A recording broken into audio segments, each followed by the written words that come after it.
जय जगन्नाथ। देखंतु मोर एक नुआ ब्लॉग को आपण माननकु मो रेसिपी चैनल को स्वागत। देखंतु बेंगली स्टाइल देसी चिकन केमिति तैयारी हुए। आमे किछि अल्प तेल नेले पियाज सेथरे ऐड करले तो चिकन रे मु मैरिनेट करथिनी मु वीडियो करिया पई भूली जाईछि। आपण माने देखंतु एबे मो पियाज रे मु लूण भी पकेइछि। पियाज हवा पाई टिके टाइम लागिबो जेहेतु आमे गैस रे करूचे चुली रे करने जल्दी हबो।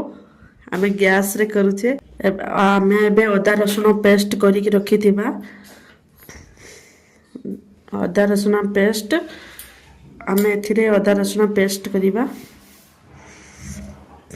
अदा रसुण पेस्ट आमे ढालिले देखंतु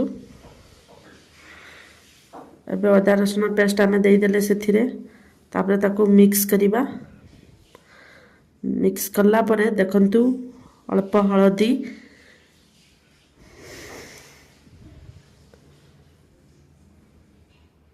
अल्प लंका गुंड काश्मीर चिली आपण किछि भी देई परिबे। काश्मीर चिली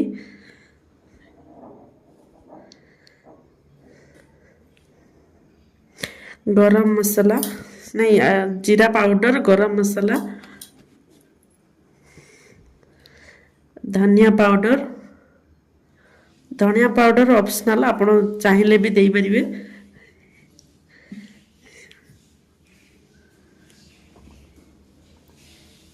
तापर ताको हमें मिक्स करिबा जे पर्यंत गरम मसला आम घर गरम मसला में मतलब करी की रखिथिले गुंड सेथिरे ऐड करले टमाटो ऐड करले तापर ताको मिक्स करिबा। मिक्स कला बेले जे पर्यंत हमर टमाटो सिझी न जाइछि तेल ऊपर को न आसीछि से पर्यंत आमे ताको मिक्स करि चलथबा।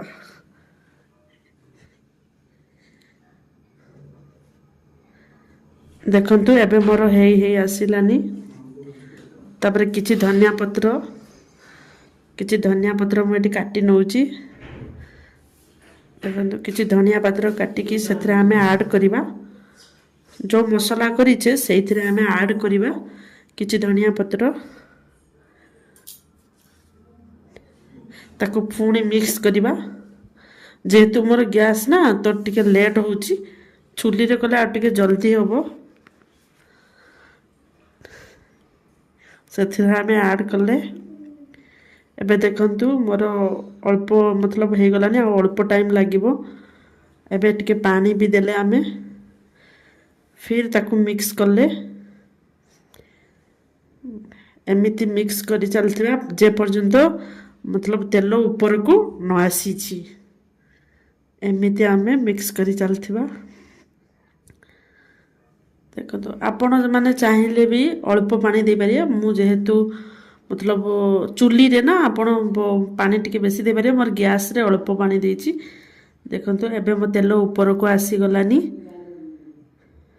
देखंतु तेल मोर एबे ऊपर को आसी गलानी।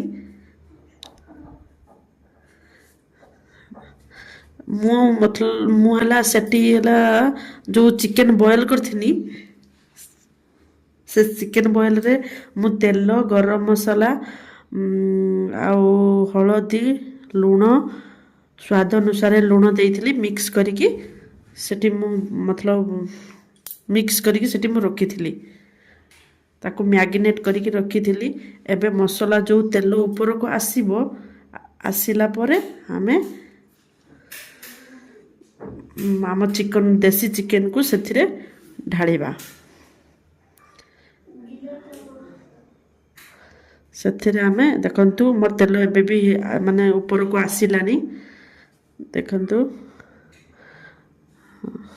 और एबे आमे जो मिक्स करिकी रखिथिले चिकन से चिकन को एथिरे ढालिबा। देखंतु से चिकन को एथिरे आमे ढालिले। देखंतु मु केमिति एपट सेपट ताको करूछि। देखंतु चिकन को एपट सेपट मु करूछि। ଦେଖନ୍ତୁ ଏମିତି ଆପଣମାନେ ବି ଚିକେନକୁ ଏପଟ ସେପଟ କରିବେ। ଏମିତି ଚିକେନକୁ ଏପଟ ସେପଟ କରିବେ ଆପଣମାନେ। ତାପରେ ତାକୁ କିଛି ସମୟ ଢାଙ୍କିବା ପାଇଁ ଛାଡ଼ିଦେବେ। କିଛି ସମୟ ଢାଙ୍କିବା ପାଇଁ ଛାଡ଼ିଦେଲେ ଗ୍ୟାସକୁ ସ୍ଲୋ କରିବେ। ସ୍ଲୋ ମିଡ଼ିୟମରେ ଆପଣମାନେ ରଖିବେ ଯେ ପର୍ଯ୍ୟନ୍ତ ଅଳ୍ପ ପାଣି ବାହାରି ନ ଆସିଛି। ଚିକେନରୁ ପାଣି ବାହାରିବା ଦରକାର। ଦେଖନ୍ତୁ ଏବେ ମୁଁ ଢାଙ୍କୁଡ଼ା ଖୋଲିଦେଲି 5 ମିନିଟ୍ ପରେ। 5 ମିନିଟ୍ ପରେ ଦେଖନ୍ତୁ ପୁଣି ମୁଁ ଏପଟ ସେପଟ କରୁଛି। ଆପଣମାନେ ଦେଖନ୍ତୁ ମୋର ଗ୍ୟାସ୍ ବି ସ୍ଲୋ ଅଛି। ଏପଟ ସେପଟ ମୁଁ କରୁଛି। ଠିକ୍ ଅଛି। ଏମିତି ଆପଣ ଥରେ ବନାନ୍ତୁ ଚିକେନ, ବହୁତ ହି ଟେଷ୍ଟି ଲାଗିବ। ଏ ବେଙ୍ଗଲୀ ଷ୍ଟାଇଲ ଦେଶୀ ଚିକେନ ବହୁତ ହି ଭଲ ଲାଗିବ। ଆପଣ ଥରେ ଟ୍ରାଏ କରନ୍ତୁ। ମୁଁ ତ ଗ୍ୟାସ୍ରେ କରିଛି, ଆପଣମାନେ ଚୁଲିରେ କଲେ ଆହୁରି ଟେଷ୍ଟି ଲାଗିବ। ପୁଣି ଆମେ ଢାଙ୍କି ଦେବା ସେଥିରେ କିଛି ସମୟ।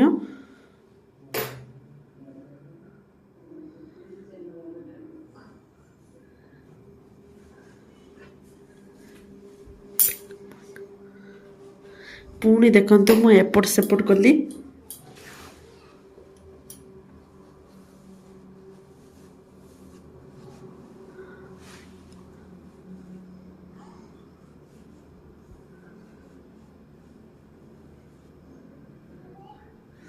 ପୁଣି ଦେଖନ୍ତୁ ମୁଁ ଢାଙ୍କୁଡ଼ି ଏବେ ଖୋଲିକି ପୁଣି ଦେଖନ୍ତୁ ମୁଁ କେମିତି ମୋର ତେଲ ବି ଆସିଲାନି, ଚିକେନରୁ ପାଣି ବି ବାହାରିଲାନି। ପାଣି ଦେଖନ୍ତୁ କେମିତି ଫୁଟୁଛି, ଆପଣମାନେ ଦେଖନ୍ତୁ ମୋର କେମିତି ଚିକେନ ହେଇ ଆସିଲାନି। ପୁଣି ତାକୁ ଏପଟ ସେପଟ କରିବା। ପୁଣି ଗ୍ୟାସ୍ ସ୍ଲୋ କରିବା। ଯେହେତୁ ଆମର ଗ୍ୟାସ୍ରେ ହେଉଛି, ଗ୍ୟାସ୍ ସ୍ଲୋ କରିକି ପୁଣି ତାକୁ ଢାଙ୍କୁଡ଼େଇ ଦେବା। ଦେଖନ୍ତୁ ମୁଁ ଏବେ ଦେଖାଉଛି ଆପଣମାନଙ୍କୁ ଚାମଚରେ। ଦେଖନ୍ତୁ ଚିକେନ କେମିତି ଆମର ହେଇଗଲାନି। 3-4 ଥର ଆପଣମାନେ ଢାଙ୍କୁଡ଼ନ୍ତୁ। ଠିକ୍ ଅଛି। ଆପଣମାନେ ଏମିତି ଢାଙ୍କୁଡ଼େଇକି ଚିକେନକୁ 2-3 ଥର କଷନ୍ତୁ। ତାପରେ ଦେଖନ୍ତୁ ମୁଁ ଅଳ୍ପ ପାଣି ଦେଇଛି ଏଠି, ମୁଁ ବେଶୀ ପାଣି ଦେଇନାହିଁ। ଯେହେତୁ ଇଏ ଦେଶୀ ଚିକେନ ଆଉ ଆମର ପାଣି ରଖିଲେ ଭଲ ହେବନି, ତ ମୁଁ ଅଳ୍ପ ପାଣି ଦେଇଛି। ଦେଖନ୍ତୁ ଏବେ ମୁଁ ଆଉ ଢାଙ୍କୁଡ଼ି ଦେବି ନାହିଁ। ଏବେ ଦେଖନ୍ତୁ ଆମ ଘରୋଇ ଗରମ ମସଲା ଆମେ ଢାଳିଲେ। ମୁଁ ଯେଉଁ ତିଆରି କରିଥିଲି ଗରମ ମସଲା ଆଉ ଅଳ୍ପ ଧନିଆ ପତ୍ର ତା ଉପରେ ଦେଲି। ଦେଖନ୍ତୁ ଗ୍ୟାସ୍ ମୋର ସିମ୍ ମିଡ଼ିୟମ୍ ସ୍ଲୋ ଅଛି। ଆପଣମାନେ ଦେଖନ୍ତୁ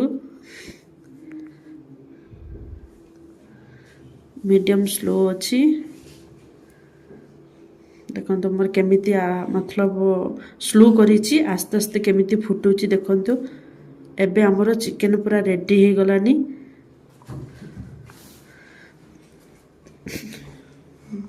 ବାସ୍ ଏମିତି 5-10 ମିନିଟ୍ ଆପଣମାନେ ପୁରା ସ୍ଲୋରେ ବସାନ୍ତୁ ଗ୍ୟାସ୍ରେ। ସ୍ଲୋରେ ଦେଖନ୍ତୁ ପୁରା ସ୍ଲୋରେ ଏମିତି ବସେଇବେ। 5 ମିନିଟ୍ ବସାନ୍ତୁ। ଆପଣ ଯେହେତୁ କଷେଇଲେ, ତାପରେ ଅଳ୍ପ ପାଣି ଢାଳିକି ଏମିତି ଗ୍ୟାସ୍ରେ ସ୍ଲୋ କରିକି ଆପଣ 5-10 ମିନିଟ୍ ବସାନ୍ତୁ। ତାପରେ ଦେଖନ୍ତୁ ମୋର ରେଡ଼ି ହେଇଗଲା ବେଙ୍ଗଲୀ ଷ୍ଟାଇଲ ଦେଶୀ ଚିକେନ ରେସିପି। ଆପଣମାନେ ମୋତେ କମେଣ୍ଟରେ କୁହନ୍ତୁ କେମିତି କ'ଣ ହେଇଛି। ଆପଣମାନେ ଏମିତି ବନାନ୍ତୁ ରେସିପି ଆଉ ମୋତେ କମେଣ୍ଟରେ